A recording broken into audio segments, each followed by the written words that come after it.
안녕하세요. 글로벌토스 원선홍입니다. 오늘은 좀 오랜만에 아우디의 신차 소식을 좀 전해드리려고 합니다. 지금 신차 출시회 현장에 와 있는데요. 많은 분들이 좀 기대를 하셨던 아우디 A5가 국내 시장에 출시가 됐습니다.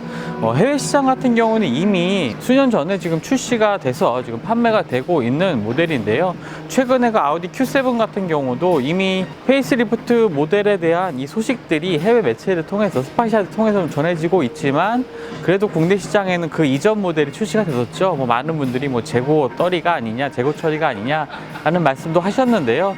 좀 그만큼 또 아우디 A5 역시 조금 시기를 아무래도 좀 늦출 수밖에 없어서 좀 국내에 출시가 됐습니다. WLTP라고 불리는 이 배출가스 규제 인증을 국내에서 조금 처리하다 보니까 좀 시간이 좀 오래 걸렸죠. 이 WLTP 같은 경우는 실생활에서의 주행이 중점이 맞춰져서 이제 연비를 측정하게 되는, 그리고 배출가스나 유해물질 배출이 얼마나 되는지 측정하게 되는 그러한 인증 제도입니다. 단순하게 승용 차량의 배출가스 측정 이런 수준의 것이 아니라 굉장히 좀 오랜 기간 동안 다양한 방식의 측정을 요구를 하기 때문에 시간도 오래 걸리고요. 또 게다가 최근에 아우디 같은 경우에는 이 배출가스와 관련된 몇 가지 이슈들 때문에 조금 문제가 되고 있죠.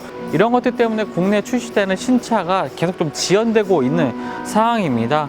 페이스리프트를 앞둔 차량이 출시가 된다든지, 저 A5처럼 좀 출시된 지 오래된 차량들이 이렇게 선보여지고 있는데요. 그래도 A5 같은 경우에는 이제 2세대 모델이 완전히 신차라고 보시면 되겠습니다.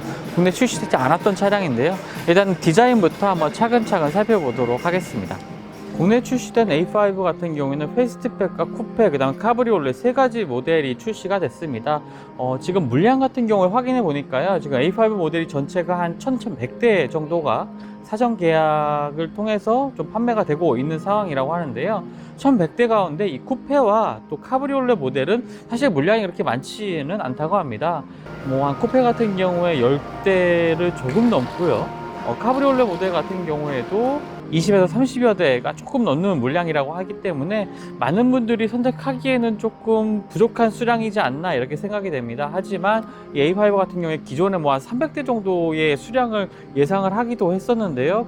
거기에 비해서는 좀 많은 물량이 들어오고 있는 상황이긴 하지만 그래도 많은 소비자들에게 이 차량들이 전달되기 위한 그런 판매량으로서는 상당히 좀 부족하지 않나 라고 좀 생각이 됩니다.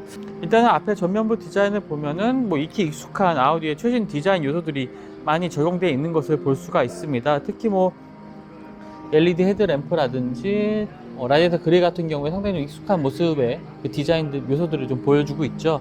특히 전체적으로 이 S라인 그 디자인 패키지가 적용이 되어 있기 때문에 더 스포티한 모습이 일반 모델에 비해 보다 좀 더 강조된 이러한 모습들을 확인할 수가 있습니다. 특히 이제 측면부 같은 경우에는요, 이 측면부 도어 하단과 상단에 강한 라인이 저 라디에이터 헤드램프에서부터 이렇게 쭉 차량의 측면에 따라서 이 리어까지 이어지는 모습, 이런 것들이 이 A5의 캐릭터를 만들어주는 아주 중요한 디자인 요소가 아닌가 생각이 됩니다. 타이어 같은 경우에 이제 20인치 타이어가 장착이 되어 있는데요. 5 스포크에 상당히 좀 독특한 디자인의 타이어가 장착이 되어 있습니다.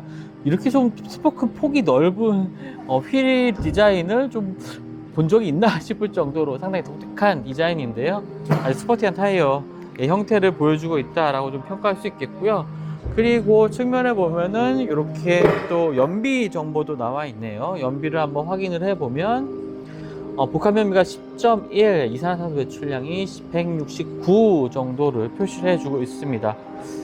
준수한 연비라고 볼 수가 있겠습니다. 2.0L 직렬 4기통 터보 엔진이 탑재가 되고요.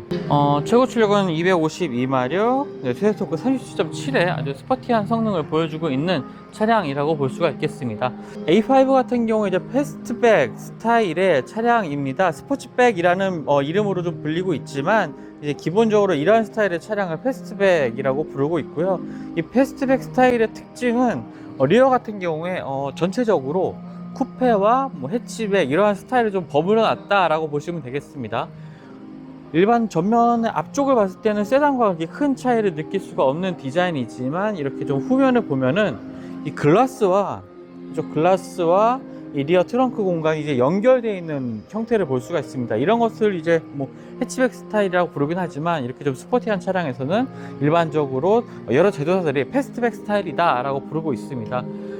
뒤쪽에서도 보면 알 수 있지만 이 앞쪽에서 오는 이 루프 라인이 그대로 상당히 부드럽게 리어까지 이어지면서 완만한 곡선을 그리면서 이어지고 있죠. 도어를 열어보면은 글라스와 이 리어 도어가 함께 열리는 것을 좀 볼 수가 있습니다. 그러니까 전반적으로는 쿠페 스타일과 뭐 일반 세단, 뭐 해치백의 장점들이 버무려졌고 또 실용성을 상당히 좀 중시한 차량이라고 보시면 되겠습니다. 여러 가지 좀 스타일뿐만 아니라 실용성도 중시한 디자인이다 라고 볼 수가 있겠습니다. 상당히 적재 공간이 상당히 좀 넉넉합니다. 실제로도 깊이감도 충분히 있고요. 아무래도 지금 그 아우디의 신차 출시 사항들을 본다면 여러 가지로 좀 우려되는 부분들이 있긴 합니다. 이 아우디 같은 경우에는 잘 아시는 것처럼 이제 프리미엄 브랜드를 지향을 하고 있죠. 실제로 뭐 독일 프리미엄 3사 하면 벤츠, BMW, 아우디를 꼽고 있는데요. 이렇게 출시가 늦어지고 또 해외에선 출시된 지 몇 년이 된 모델들이 국내에 출시되다 보니까 또 아무래도 할인폭도 커지게 되고 실제로 A5 같은 경우도 차량의 가격은 6천만 원이 넘어가지만 아우디의 파이낸셜 서비스를 받게 되면 540만 원 가까이 더 할인을 받게 됩니다. 여기다가 뭐 200만 원의 뭐 바우처까지 제공이 되고요. 뭐 본인이 차던 차량을 또 넘기는 경우에 또 추가 할인도 되기 때문에 상당히 좀 많은 금액의 할인을 받게 됩니다. 뭐 독일 브랜드 같은 경우에 이렇게 할인이 좀 어느 정도 일상화된 느낌도 있지만 브랜드 이미지를 회복하는데 이렇게 신차 출시가 늦어지게 되고 또 많은 폭의 할인이 더해지는 것이 과연 이 브랜드의 장기적인 관점에서 봤을 때 좀 바람직한 일이냐 하는 것에 대한 좀 의구심이 들기도 합니다. 폭스바겐 브랜드 같은 경우는 뭐 양산 브랜드니까 어느 정도 좀 이해가 되는 부분도 있긴 하지만 아우디 브랜드 같은 경우에는 이런 것이 점차 좀 누적되게 되면은 브랜드 이미지에 좀 여러 가지 좀 타격이 있지 않나라는 걱정도 들게 되는데요. 아무래도 그러한 부분들은 아우디 코리아가 이제 앞으로 풀어야 될 숙제가 아닌가 좀 생각이 됩니다.